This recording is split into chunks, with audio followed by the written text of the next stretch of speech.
Our third topic under the second panel for today is Corruption and Poor Governance by the author Dr. Ibrahim Warde. Dr. Warde will join us online over Zoom.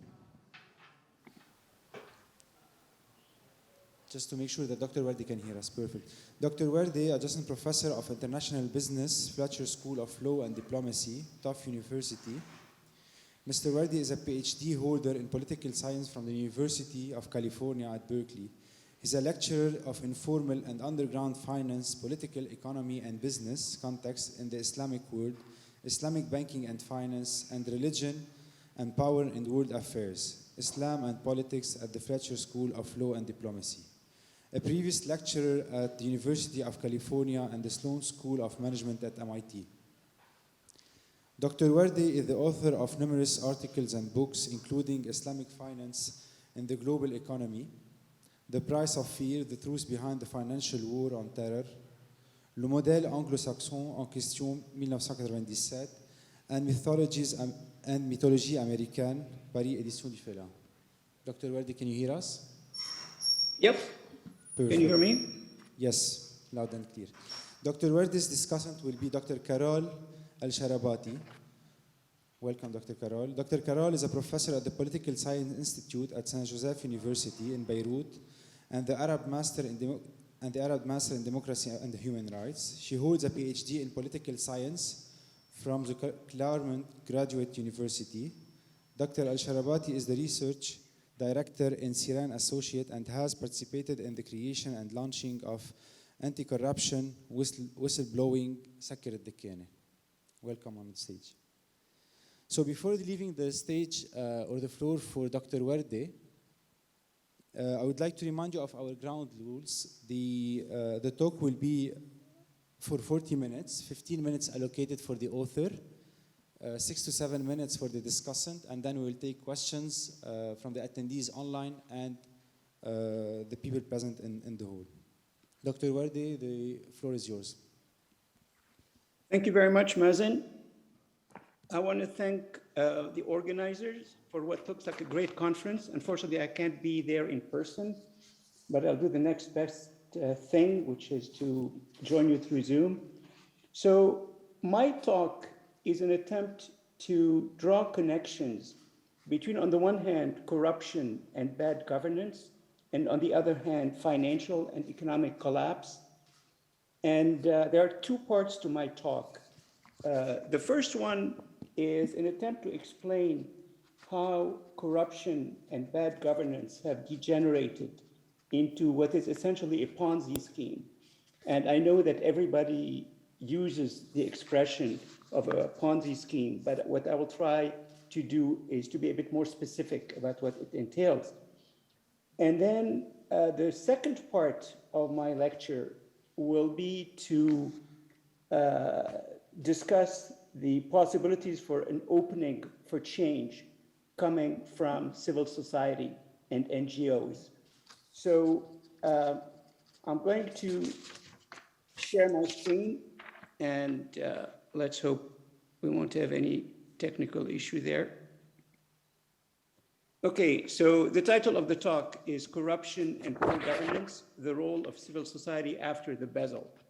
So before I start, I'm going to give you three interesting aphorisms or quotes that give us a sense of the big picture, and it's a way of linking the world of finance to the broader context, which is, you're going to notice that in my talk, I'll refer a couple of times to the centrality of deception and delusion in dealing with what happened in Lebanon.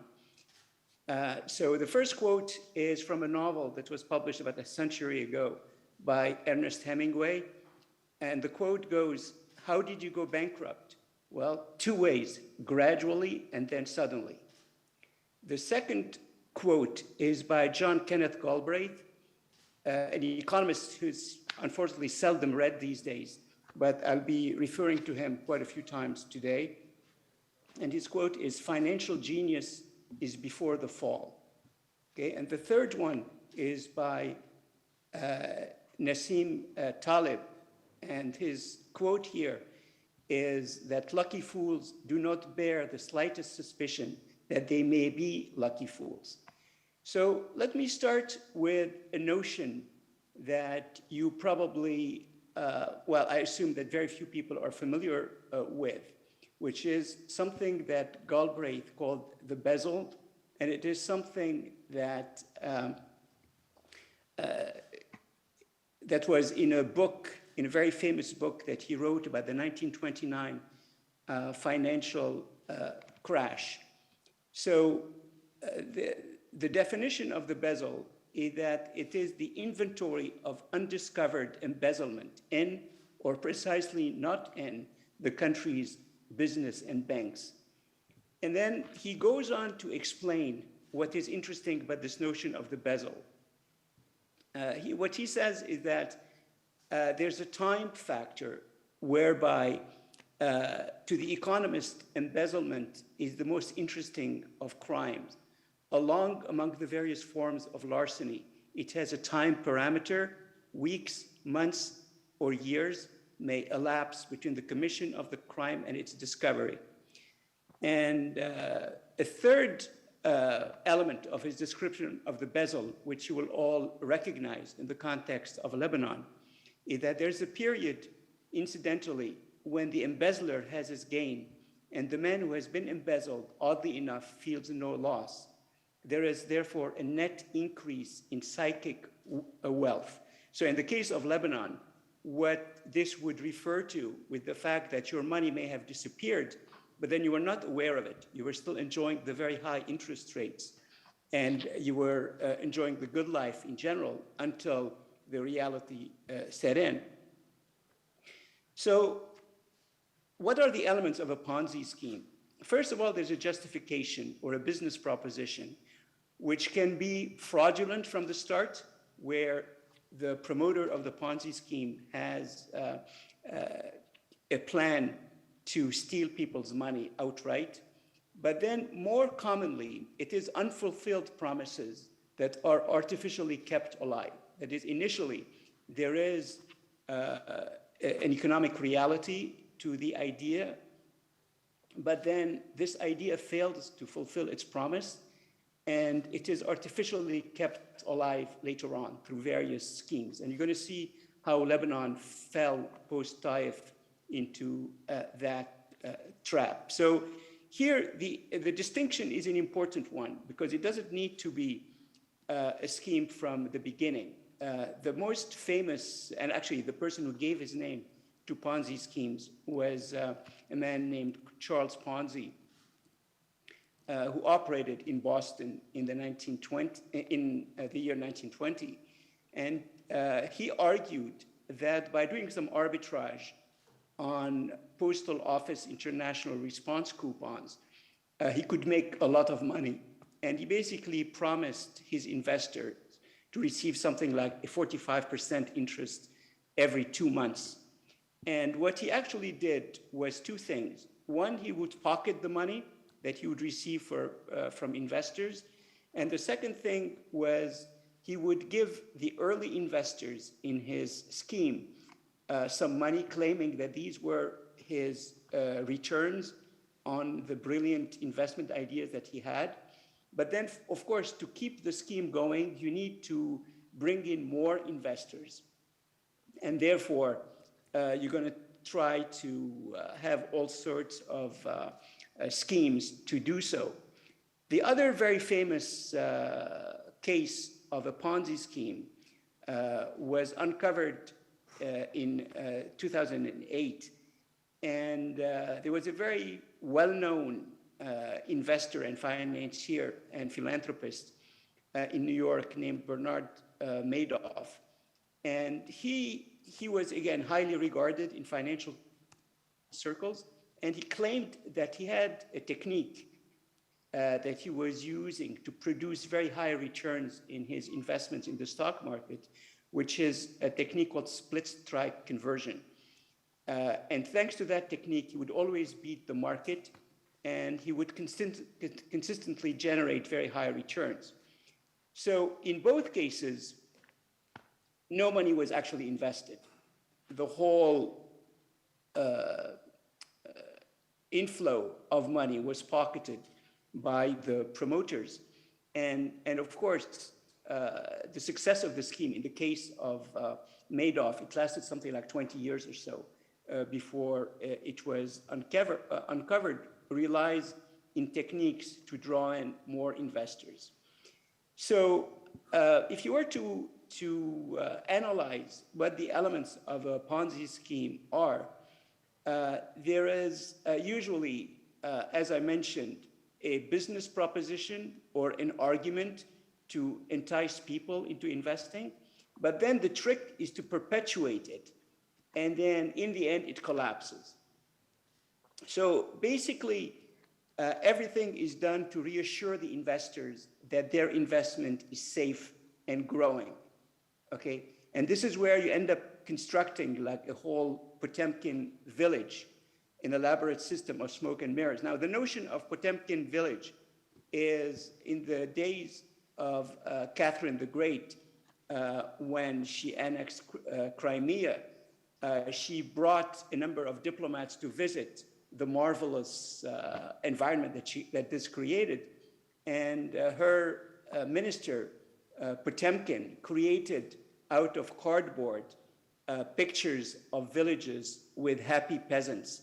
And then she would look at that and be reassured and reassure her visitors that everything was doing well. So you have essentially a system of smoke and mirrors, which really translate into massive advertising and public relations campaigns, as well as the creation of images of competence and trust on the part of those who are behind the scheme. Now, the main economic problem is that the more the scheme expands, the more expensive it is to maintain, and the more participants are needed to feed the beast. And the schemes collapse typically when they run out of new investors or when the fraud is discovered, and they leave behind very few winners and many, many losers. So in the case of post-Taif Lebanon, the business proposition is one that is familiar to all of you. There was a big reconstruction project that was led by Prime Minister Hariri, and then its centerpiece was Solidaire and what was being done. And the initial promise and the hope was that this would be done without any substantial recourse to debt. You would have BOT system whereby investors from Lebanon, but mostly from the Arab countries and from the international investment community, would make massive investments through something called BOT, which is build, operate, and transfer, which would mean that there'd be massive reconstruction at very limited cost to the country itself. And politically, the background to what was going on was that the Taif Agreement had promised to bring all the warring factions to the table and give them a stake in the system. There was a disarmament with the very notable exception of Hezbollah, which retained its weapons. But there was the idea that all the protagonists will be on the negotiating table. Now, the problem with the way in which the system was set up was that essentially it created a cartel of political parties and political groups who all had a claim on the loot, that is, whatever funding would come to the state, etc. They will be receiving a cut in it. And then there were a number of other factors that must be mentioned. One, in fairness actually to the Lebanese system, is that there were constant political turmoil in the forms of occupations. Again, there was an Israeli occupation occupation until 2000. There was a long-standing Syrian occupation, whereby the Syrians also claimed a share of the pie in terms of the Lebanese economy. And then there were kind of all forms of turmoil that you're familiar with. In 2005, Prime Minister Hariri was assassinated. There was a Syrian troop departure. And then in 2006, there was a full-scale war between Israel and Hezbollah. And then after that, there were constant political paralysis. In addition to that, 2011, the civil war in Syria had ample repercussions on Lebanon. And then, as I'll explain in a minute, after 2016, there were political problems between Lebanon and Gulf countries, which put an end to the aid that was periodically received in Lebanon. So, Dr. Warde, 2 more minutes. Sorry to interrupt. I'm going to try to speed up kind of the remaining slides here.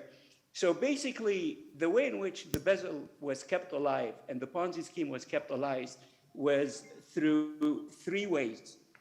One was there were periodic injections of funds from Gulf countries, which ended in 2016.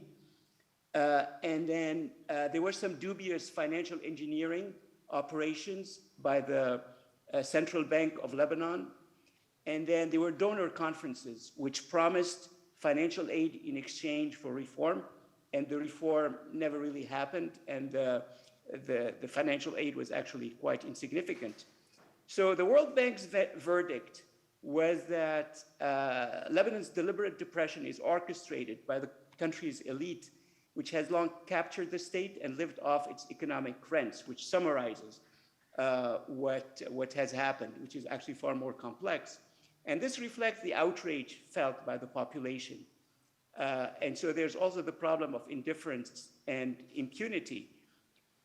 So since the theme of this conference is looking forward, what I argue, and I won't have much time to describe it, but is that in the last 30 years or so, there have been big changes in the global environment of corruption and governance.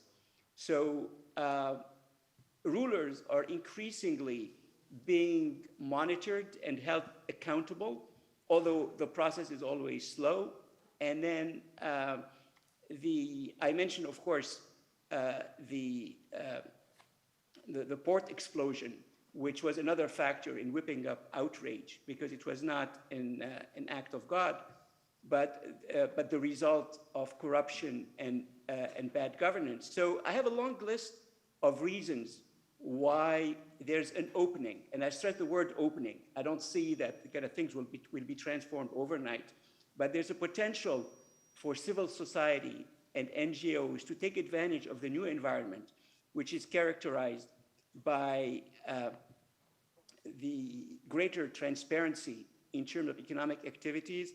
There are legislations that encourage whistleblowing, and then there have been massive leaks of information like Swiss leaks, Panama Papers, etc., whereby you have huge dumps of information that actually reveal secrets about what investors are doing, and that was not widely known before that. And then there are a consortia of investigative journalists who have played a great role.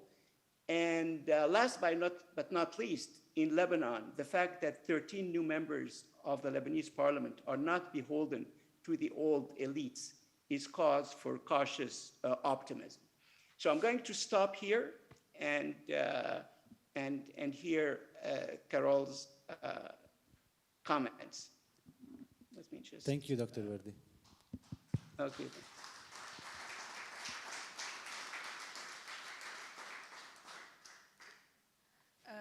Thank you for this presentation, Ibrahim. I read with a lot of interest the paper, which actually goes over some of the big wins of change that the country went through I know there are two interesting comments. One is the embezzlement, that it has a time parameter. I like this notion, and I'll bend on it. Week, months, or years may elapse before the commission of the crime and its discovery. This is very important to think about change in Lebanon. And the second one is the problem of the willful blindness of those who do not ask questions when it would be embarrassing for them. So these are two comments I will rely on. Now, the big wins of change that you mentioned, Hariri, Solidaire, highway and port projects, then the political cartel and the warring factions agreement in Taif, followed by the Salameh, who became a fixture in ranking of central bank governors, Paris 1, 2, 3 said, the Lebanese political class, which is unable to do reform, and finally the Saudi-Iranian pressure and the Saudi monarchy that pulls out, and lack of resources and financial resources on the country. So I see the big winds of change blowing over the country used to explain what happened. But then we land on what can the civil society do? I don't know how much can the civil society do in the face of these big wins.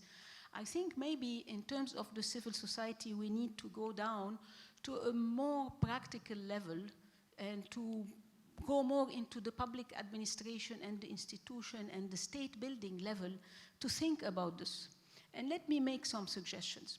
First, I am not sure if the distinction between state and civil society is relevant to our country. We tend to have this dyadic perception. I don't think so. I think there are interesting people in both. There are champions of change within the states, and there are people within the civil society who are complete losers. So I think that we need to think of a theory of change that builds over an alliance that goes across the state institutions and the civil society and the international community, where there is some common agreement on what reform should look like. So thinking about theory of change, one would think, okay, where should it start from? The country is ruled by those who don't want to change. They're the ones who are taking the decisions now. They're the one operating the parliament, the government, the security institution, the legislation, the state council, the finance, etc. So it's very interesting. There is one set of institutions that are interesting to think about. It's the oversight and control institutions. There are 3 of them. And they are not the same. There's the Court of Account, there's the Civil Service Board, and there's the Central Inspection. Some of them are more politically hijacked or co-opted. Some others are more independent. I think it's about making the analysis and looking for the one on which we can build, to build this alliance between state and institution to try to initiate some change from within in collaboration with forces from outside. At the end, what's the civil society? The civil society puts pressure from outside for change, but someone from within has to convert this pressure into real change. So this is where I think there is some interesting thinking along these lines. The Central Inspection's mandate is fabulous. It's huge. It covers all public institutions, all local authorities. It needs to be reinforced. It needs to be acknowledged. There has been a lot of attempt to weaken it, to stop the Central Inspection from being part of the thinking about reform, to not allow the Central Inspection to have access to public administration and to information in public administration, to make the Central Inspection shy away from going outside in the media and speaking out and publishing reports. This is exactly what the civil society can push against. And when I talk about civil society, we tend to think about NGOs. Civil society is not just NGOs, it's experts, it's researchers, it's media, it's universities. NGOs will not reform the state. NGOs lobby for a cause and they provide some services and support. So we need this other aspect of civil society. So we need to think about civil society in a wider meaning, in coordination and collaboration with those institutions in the state that are willing to change and have the guts and courage to push for change and have the independence to push for change, so that we can think about some theory of change.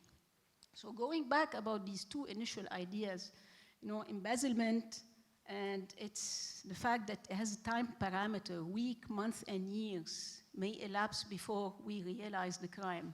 This is one of the problems in Central Inspection. is that they have been running after corruption instead of stopping corruption by design before it happens.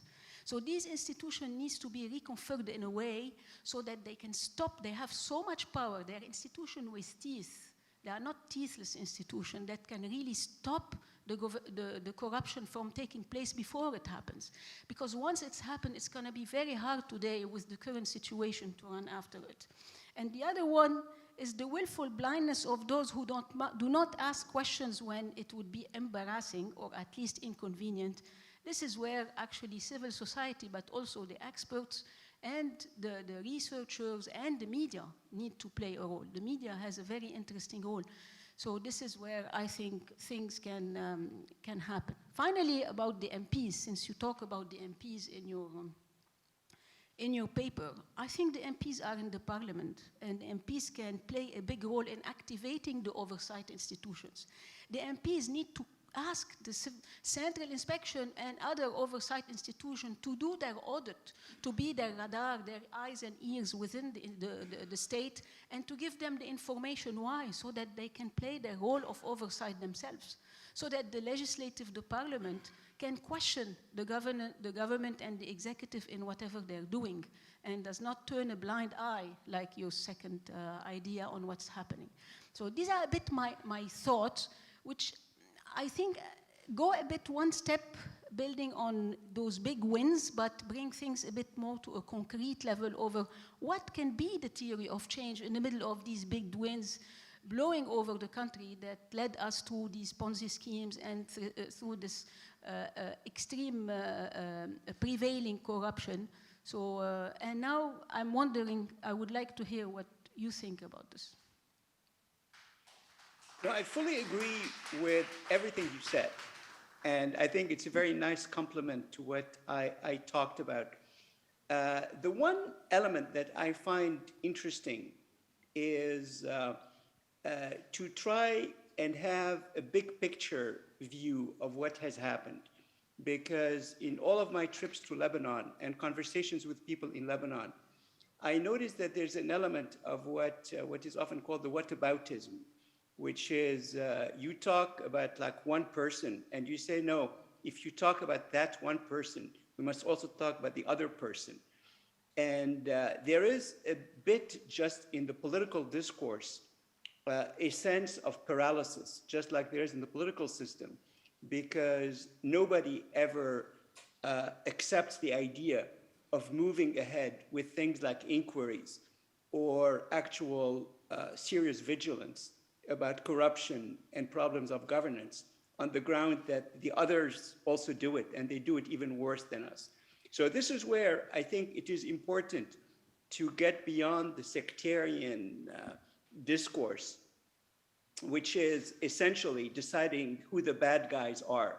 And then the conversations are always about how bad those bad guys are, or how good our good guys are, while ignoring the bigger picture. And this is where I wanted to stress the centrality of delusion and deception, because you have lots of games being played by those who manipulate the system in terms of propaganda and in terms of projecting images, etc., that tend to paralyze thinking and paralyze activism as well. So having said that, I think that Carol's suggestions are all extremely important and useful in terms of putting in practice some of those broad ideas. Thank you, Dr. Carol. Thank you, Dr. Warde. A question from Nadim Shahade on Zoom. It's mainly related to the Ponzi scheme. Isn't every bank a Ponzi scheme? No bank can survive a run. What do you comment on this question? From Nadim Shahade. It's a good point in the sense that in all finance, there are elements of promises. And sometimes those promises are fulfilled, in which case the system works, or the promises are fictitious to begin with. They are not meant to be fulfilled. And then in some cases, for all sort of reasons, they are not fulfilled. And this is where regulation plays a role. And when you look at the history of finance in general, there was, for example, a system of very serious and robust regulation put in place in the US after, like in the 1930s, following the 1929 crash. And that system worked very well for about 4 decades. Then after that, there was an ideology of deregulation that allowed the crisis of 2008 to take shape and have huge impacts. They were a bit limited in terms of the economy, but politically they were huge consequences to the crash, including the rise of populism and other factors like that. So Nadim's point is actually true, but this where the Ponzi scheme is prevented from degenerating, or where let me put it this way, where promises are prevented from degenerating into a Ponzi schemes, is the role of the regulators, which must be competent and honest. Is there any question from the public? Yes, please. Dr. Karim.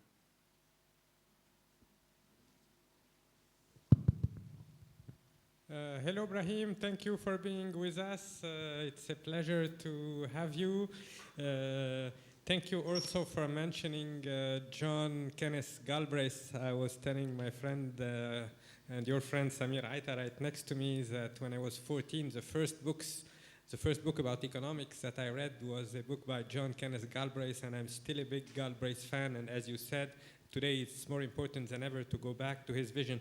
I would also like to congratulate Carol on what she said about civil society and the rest. Many people in Lebanon still live under the illusion that on the one side we have the courageous Jedi warriors of civil society, and on the other side, the dark side of the force represented by the entire system. And indeed, it's very important to build bridges between courageous civil servants who are resisting from within state institutions and well-intentioned and competent civil society stakeholders, because some of them indeed are not necessarily able to understand the functioning of civil state institutions. My question for you, Ibrahim, is very simple. You have a long experience studying international crisis and Ponzi schemes.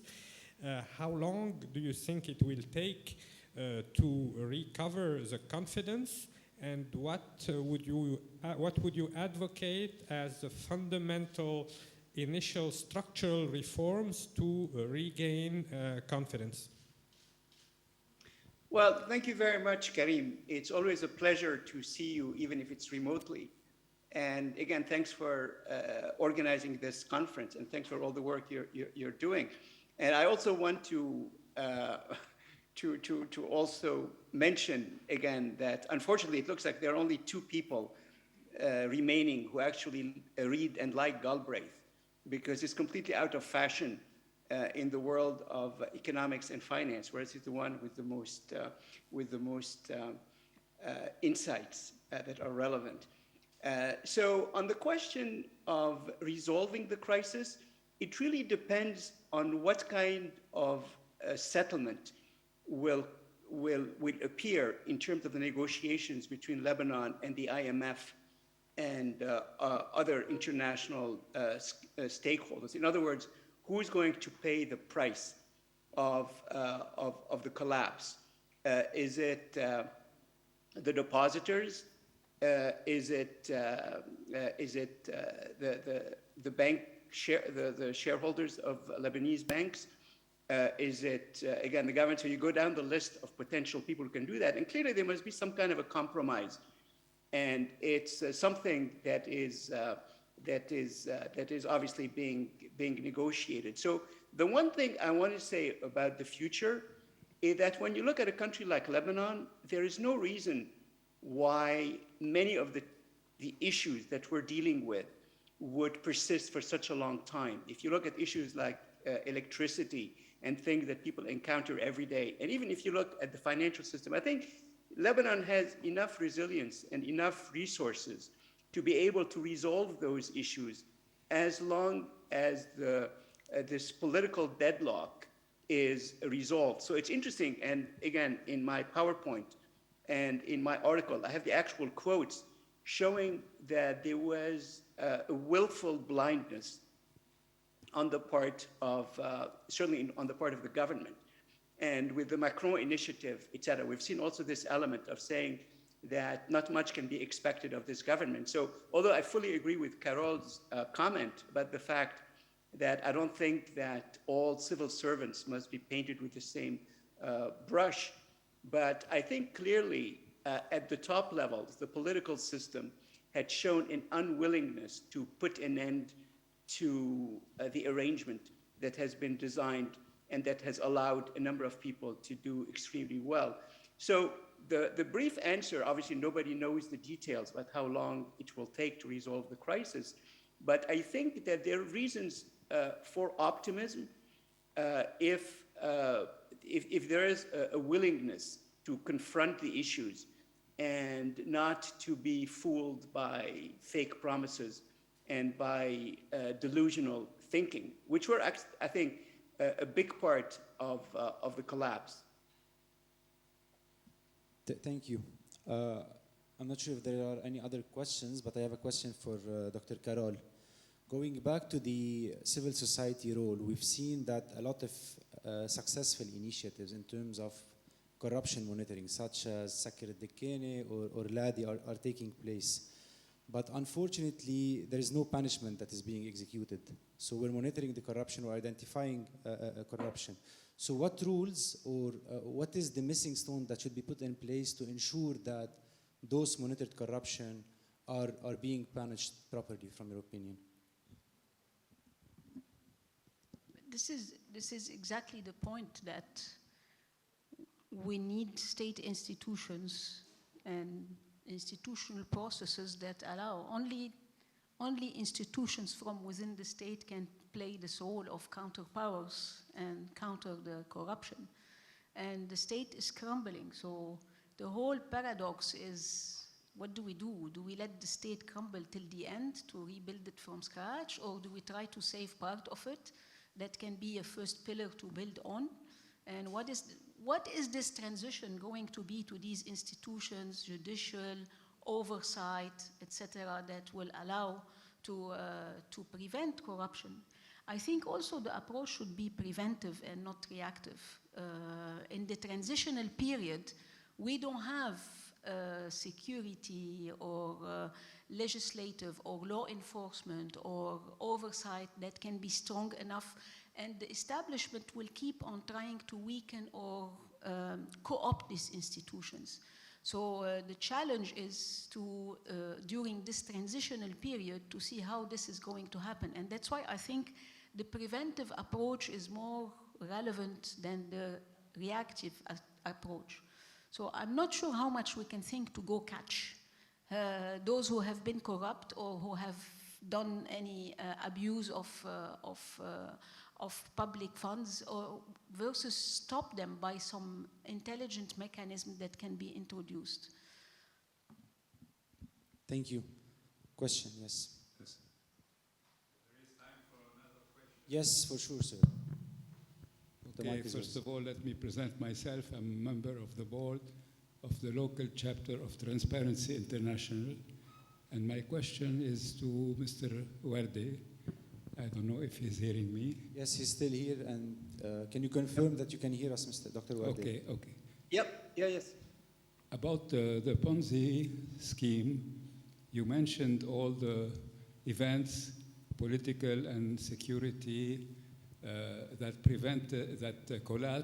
caused the collapse. For example, the war in 2006 and bad relations lately between Lebanon and the Gulf countries, which interrupted their investment in Lebanon. Okay, you mentioned all these factors, but my impression, I don't know if I'm right, is that you maybe this minimize the responsibility of the governor of the central bank, who was well aware that his policy were in fact a Ponzi scheme. Do you agree that, do you mean that he is not fully responsible of this collapse, and he wasn't aware of the collapse was going to happen? Of course, he's not the only responsible. The political class is the main responsible. But what is your assessment of the responsibility of the central bank government? This is my question.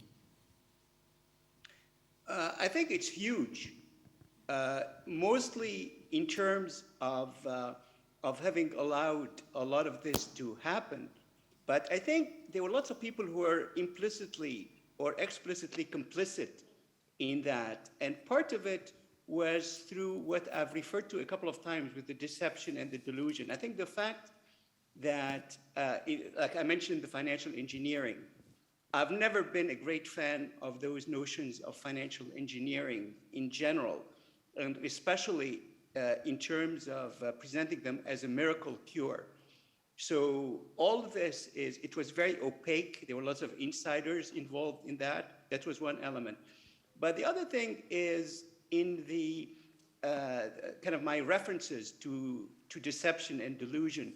If you look at, for example, the fact that a number of well-known financial publications would consistently rank him as the best central banker in the world, is part of this broad scheme of deception/delusion, whereby when people assume that the central banker can be relied on to right all the wrongs, etc., it becomes part of the problem because, and this is where vigilance and a critical understanding of what is happening is important, because a lot of what was going on was smoke and mirrors. And the fact that's why one line that I like, that I quoted by Galbraith, was financial genius is before the fall.